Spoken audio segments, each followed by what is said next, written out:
Monsieur le maire, mes chers collègues, avant toute chose, je voudrais que nous remercions les services et directions qui ont travaillé sur l'ensemble des documents qui nous ont été transmis ou projetés. Je voudrais saluer d'ailleurs la qualité de ces documents et notamment celui de ce soir que nous aurions aimé avoir un tout petit peu plus tôt parce que je le trouve particulièrement explicite. Donc merci aux directions concernées et si nous sommes amenés à faire un certain nombre de remarques ou de critiques, cela ne concerne évidemment que les choix politiques qui sont liés à ce budget et rien d'autre. Alors, vous le rappelez dans l'introduction de ce document, la loi impose au maire un rapport d'orientation budgétaire dans les 2 mois qui précèdent le vote du budget, et sa vocation est de permettre un débat en conseil municipal sur les grandes orientations de l'année qui vient. Ce rapport d'orientation budgétaire doit ainsi proposer, préciser les composantes financières du budget de l'année suivante qui viendront soutenir les choix politiques de la municipalité. Pour la municipalité actuelle, c'est pour ainsi dire le dernier rapport d'orientation budgétaire qui l'engage en tout cas sur une année pleine. Par conséquent, sa lecture et sa compréhension doivent être entendues aussi sous cet angle-là. Vous l'écrivez vous-même, avec le rapport d'orientation budgétaire, il s'agit de proposer un débat sur les grandes orientations de politique financière pour les années à venir, et la lecture de l'introduction et le document confirment que cette approche est omniprésente. C'est logique, c'est normal, puisqu'il s'agit d'orientation budgétaire, mais de notre point de vue, ce rapport porte essentiellement sur des enjeux budgétaires et financiers de la page 2 à la page 22. Nous sommes dans la technique financière et budgétaire, aux intentions sages et vertueuses, faire de l'équilibre budgétaire, de l'épargne nette, de la maîtrise des dépenses, l'alpha et l'oméga de votre gestion municipale.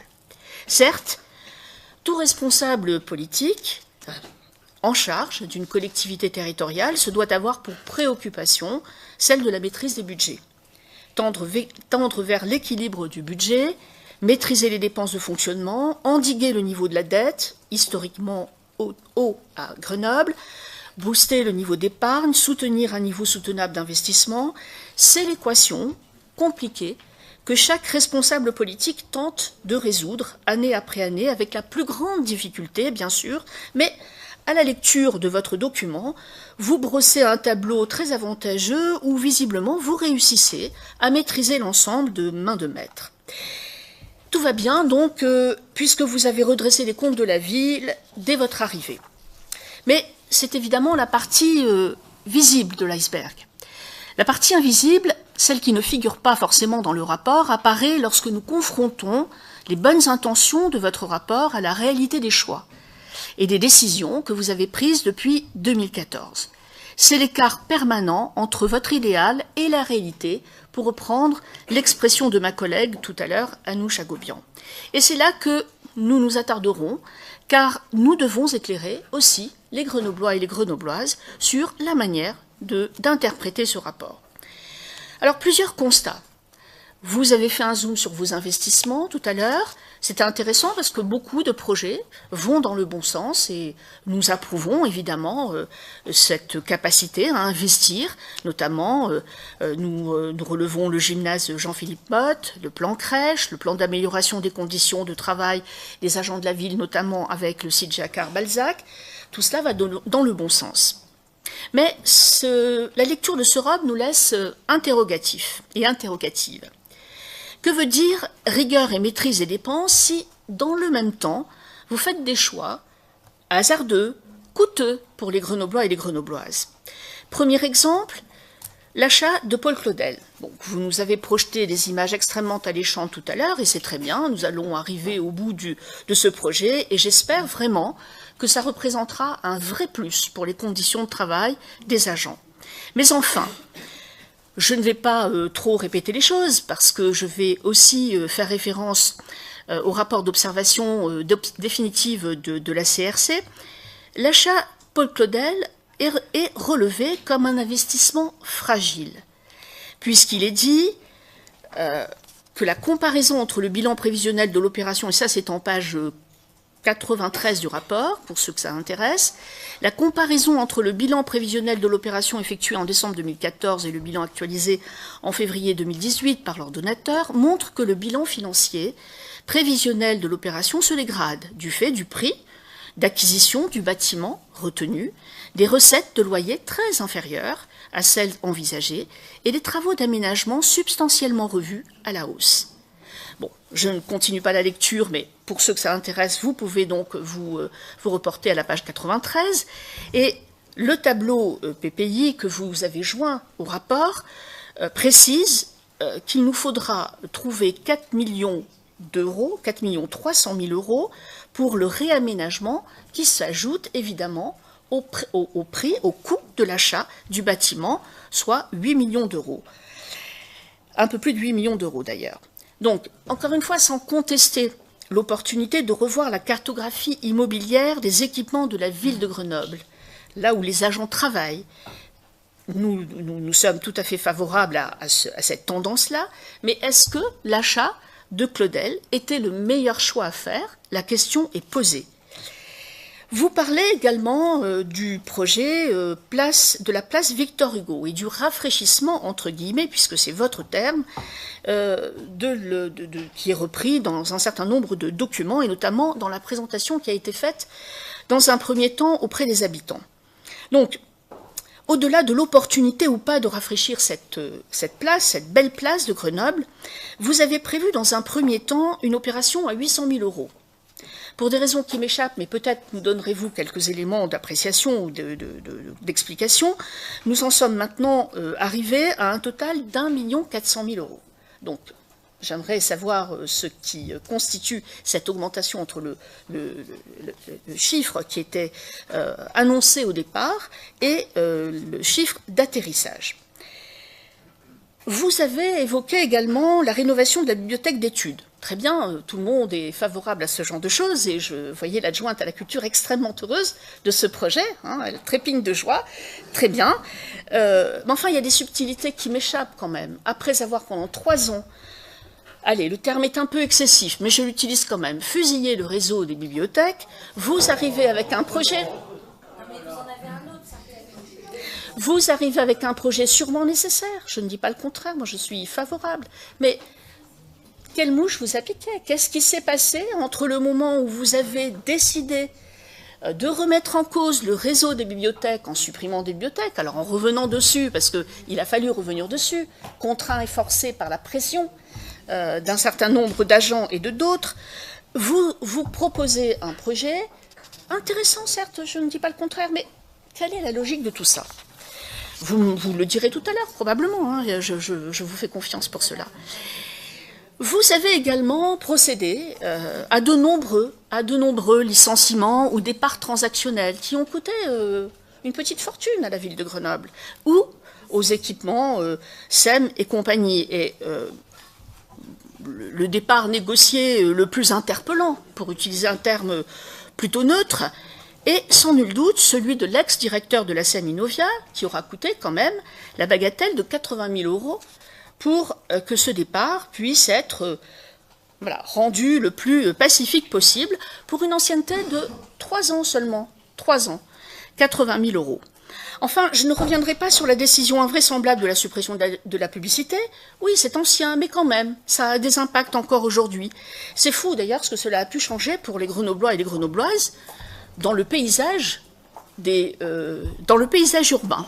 Je ne sais pas si on a remarqué l'absence de ces sucettes de co, mais en tout cas, aujourd'hui, ce que l'on constate, c'est que l'efficacité est moindre, dans la mesure où tous les abribus de Grenoble permettent un espace de publicité, et cette mesure nous a surtout privés de revenus, de recettes, qui nous feraient du bien, je dirais, au niveau du budget.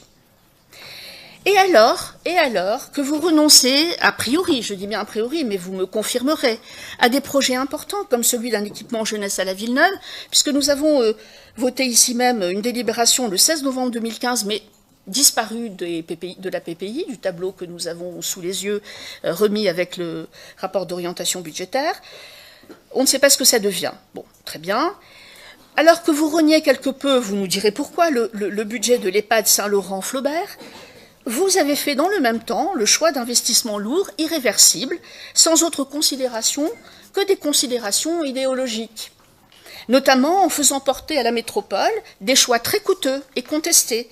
Je pense notamment à Cœur de Ville, Cœur de Métropole, ma collègue Anouche Agobian le disait tout à l'heure, au rafraîchissement de la place Victor Hugo, aux budgets participatifs qui sont une bonne idée en soi, mais qui, partant d'une bonne intention bien sûr, appellent des investissements qui relèvent très souvent de la compétence de la métropole.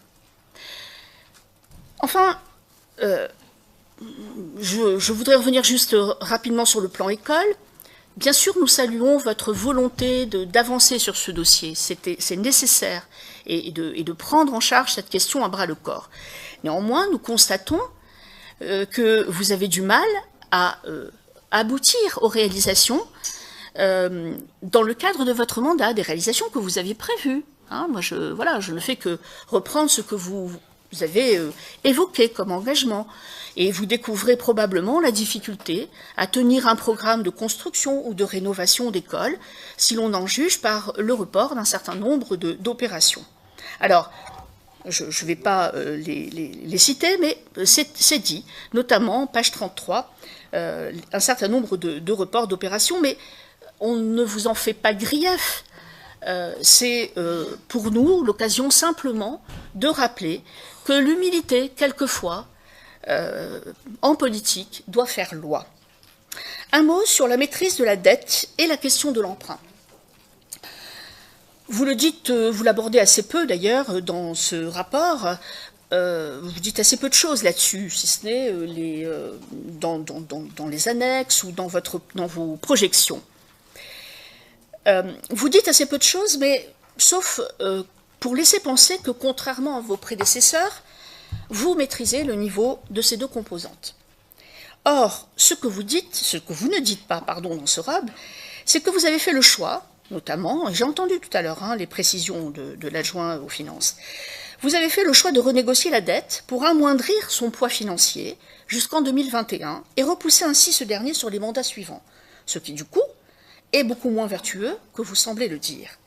D'ailleurs, la CRC le relève, page 35, de son rapport, où il est dit, donc page 35, l'allongement de la durée de la dette en 2015 et 2016. À l'été 2016, la commune a procédé au refinancement de 4 emprunts, représentant un capital restant dû de 15 800 000 €, soit un peu plus de 5% de l'encours de dette. Selon leurs donateurs, ces opérations ont été notamment réalisées pour réduire les montants des annuités de la dette et amoindrir leur poids sur les niveaux d'épargne, et pour se rapprocher de la durée de remboursement de la dette récupérable dans le cadre des transferts de compétences sur 15 ans. Les 4 emprunts concernés avaient une faible durée de vie résiduelle, entre 2,3 millions entre 2 ans et 3 ans, je sais pas, enfin, bon, c'est pas clairement dit. Ils ont été refinancés par 2 emprunts de 20 ans sans indemnité de remboursement anticipé. Bon, je ne continue pas parce que le développement peut être intéressant. C'est page 35 du rapport de la CRC.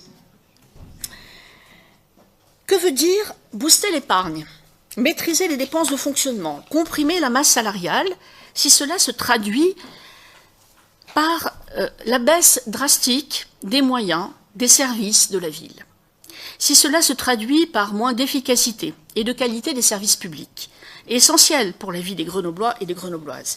Le plan de sauvegarde et de transformation des services publics, dont j'apprends qu'il se termine en 2019, et pour lequel nous attendons toujours un premier bilan d'ailleurs, je le rappelle, voilà, ce plan de sauvegarde s'est mis en place. Nous avons demandé à plusieurs reprises un peu de contenu de ce plan de sauvegarde, des premiers bilans. Bon, j'espère que ça arrivera un jour, avant 2020. Donc votre plan de sauvegarde et de transformation des services publics, que nous avons contesté ici même, a révélé d'emblée vos convictions profondes. Rigueur, frugalité, sobriété, selon des termes romantiques. On parlera plutôt de plan de rigueur du service public municipal en termes plus réalistes. Et les économies drastiques se poursuivent avec ce rapport. Je vous renvoie à la page 19 du rapport. Elle se concentre sur les charges à caractère général, moins 300 000 €, Sur la masse salariale, moins 700 000 euros, sans que l'on sache précisément quels seront les services publics qui seront impactés. Nous pensons, quant à nous, qu'il nous faut absolument préserver un bon niveau d'efficacité et de qualité de service public, au niveau national comme local, garantissant à chacun l'accès à des droits fondamentaux ou à des services essentiels du quotidien.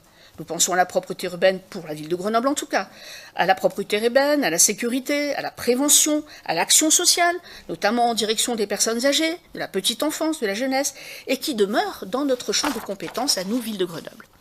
Vous avez fait souvent le choix de penser rigueur avant de vous préoccuper de quel niveau de service public pour nos concitoyens. Et nous regrettons cette démarche. Enfin, vous dénoncez la politique nationale vis-à-vis des collectivités territoriales, et vous avez bien raison de le faire, qui les oblige à limiter la hausse de leurs dépenses réelles de fonctionnement à 1,2%, ce qui est en effet un vrai scandale. Et du coup, nous entendons parfaitement que les incertitudes liées aux réformes de l'État viennent pondérer pour notre ville, comme pour d'autres collectivités territoriales, les projets et politiques publiques en cours.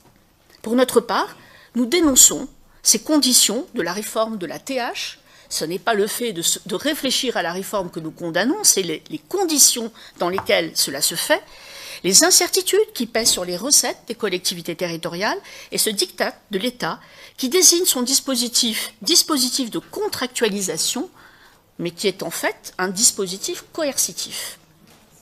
Ce dispositif de contractualisation, donc imposé par l'État, que vous semblez d'ailleurs très curieusement, vous semblez considérer comme un progrès au regard de la méthode utilisée, ce sont vos termes, dans le précédent quinquennat, et qui n'est pas autre chose, comme je l'ai dit à l'instant, qu'un diktat imposé aux collectivités territoriales. Ce dispositif, donc, oblige les collectivités territoriales à respecter 3 objectifs, dont celui de limiter les dépenses de fonctionnement à 1,2%, ce qui les obligera indubitablement à rogner sur la masse salariale et donc sur les effectifs. Ce qui, d'une certaine manière, semble conforter, bizarrement aussi, votre plan d'austérité. Vous le reconnaissez vous-même, vous écrivez en page 13 de votre rapport, du fait des efforts passés supérieurs à ceux... du fait des efforts passés supérieurs à ceux réalisés par les communes qui ont conduit à une baisse des dépenses réelles de fonctionnement de 5,7% par an entre 2014 et 2016, la ville de Grenoble a obtenu une majoration de 0,07%, ce qui porte l'objectif de limitation à la hausse des dépenses réelles de fonctionnement à 1,27%. Bravo, c'est bien.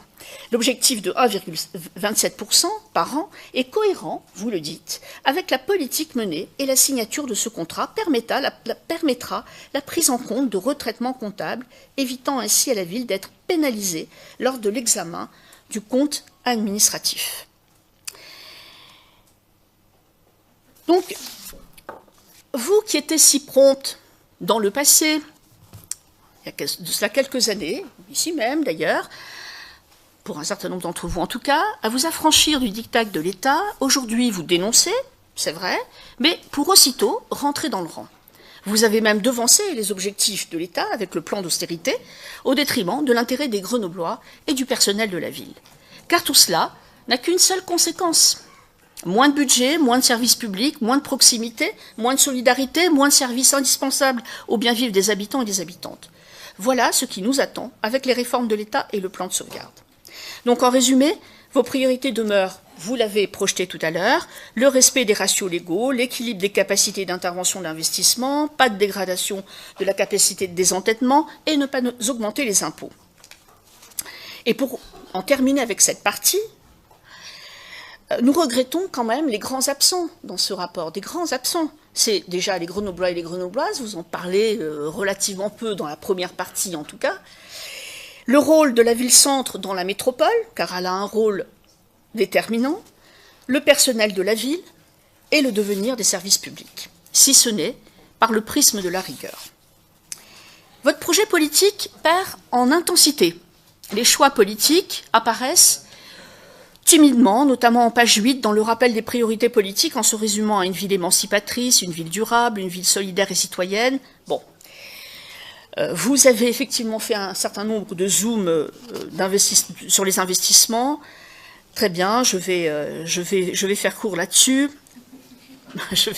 j'ai déjà évoqué un certain nombre de choix, mais nous sommes quand même interpellés par un certain nombre d'absences, notamment les choix relatifs aux solidarités intergénérationnelles, par exemple, qui nous paraissent passer à côté des réponses attendues compte tenu de l'évolution démographique qui s'impose à tous. Je vous renvoie à la page 45, on reste sur notre faim, et surtout nous regardons les budgets consacrés qui, visiblement, ne sont pas à la hauteur, et nous allons prendre un retard considérable sur ces politiques, et c'est assez regrettable. Alors, à quoi sert un rapport d'orientation budgétaire s'il ne permet pas d'entériner des orientations, des perspectives débattues en amont? C'est pas dans ce cadre-là que nous pouvons le faire. Ce que vous nous refusez depuis bientôt 5 ans. Nous avons demandé à plusieurs reprises de débattre de la politique culturelle, c'est poussif. Nous avons demandé de débattre ici de la politique de sécurité, nous avons eu enfin un débat ce soir, après un peu plus de 4 ans d'attente. Nous demandons à ce que soit présentée la politique de solidarité, notamment, je le disais, sur les politiques intergénérationnelles. Aujourd'hui, nous sommes bien incapables de dire quelles sont vos intentions. La politique sur les espaces publics, c'est un petit peu plus précis parce que vous faites sans vraiment utiliser la concertation, mais enfin bon, voilà, on sait à peu près où vous voulez en venir. Et vous privez également les Grenoblois et les Grenobloises d'information et de débat. Mathieu Chamussi le disait tout à l'heure, vous vous étiez engagé à organiser plusieurs réunions publiques sur le budget en proposant aux Grenoblois plusieurs scénarios. Scénarii entre quel budget, est-ce qu'on privilégie le fonctionnement, l'investissement? Vous le dites même dans le rapport. Où en est-on? À notre connaissance, vous avez organisé une réunion publique il y a quelques jours de cela, qui s'est déroulée en salle 1. Visiblement, il n'y a pas eu grand monde, mais faute d'information. Beaucoup de Grenoblois et de Grenobloises n'étaient pas informés de cette réunion publique. Je trouve ça dommage. Bon, et puis on prive aussi les élus d'opposition de débats sur des sujets importants, je l'ai dit, je n'y reviendrai pas. Troisième et dernier élément de mon intervention, je vous rassure, parce que je vois que vous vous impatientez, ça fait 22 minutes que je parle. Dans ce rapport, il y a un certain nombre de non-dits, des oublis, des raccourcis, bon, on peut utiliser tous les termes que l'on veut. Vous évoquez, ça a été dit tout à l'heure, désolé, je répète, mais c'est aussi un élément de mon intervention, vous évoquez très très rapidement le rapport de la CRC seulement pour dire que cette dernière n'a pu traiter de l'amélioration sensible de la situation financière, puisque le rapport s'arrêtait en 2016 et que les effets les plus significatifs sont arrivés en 2017, avec le redressement de l'épargne redevenu positif. Bon, c'est une façon de voir les choses. Nous pourrions dire aussi que c'est peut-être une chance pour vous.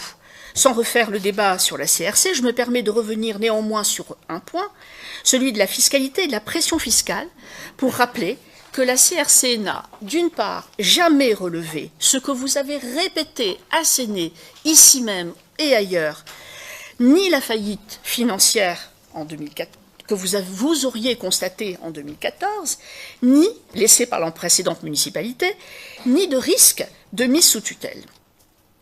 La CRC n'a jamais relevé ces points. De même, il faudra bien qu'un jour, nous clarifions une autre question, passée un peu sous silence, que la CRC a pointé dans les charges transférées dans le cadre de la métropolisation. Il va falloir que nous sachions exactement ce qu'il en est. De même, vous vous vantez de ne pas avoir recours à l'augmentation des impôts locaux, contrairement, vous le dites, aux municipalités précédentes. Alors, je pense que c'est quand même assez osé, et je vais dire pourquoi. Ne souriez pas trop rapidement. Je vais dire pourquoi. Osez dire que vous n'avez pas augmenté les impôts, alors que, dans le même temps, vous avez augmenté toutes, ou presque toutes, les tarifications, sans exception. Je ne vais pas les lister. Non, mais soyez patient. Vous êtes allé jusqu'à tenter d'augmenter les tarifs de stationnement de plus de 50%, mais vous avez été retoqué par le tribunal administratif, après notre recours. Vous osez également comparer 5 ans de mandat à 19 ans de mandat.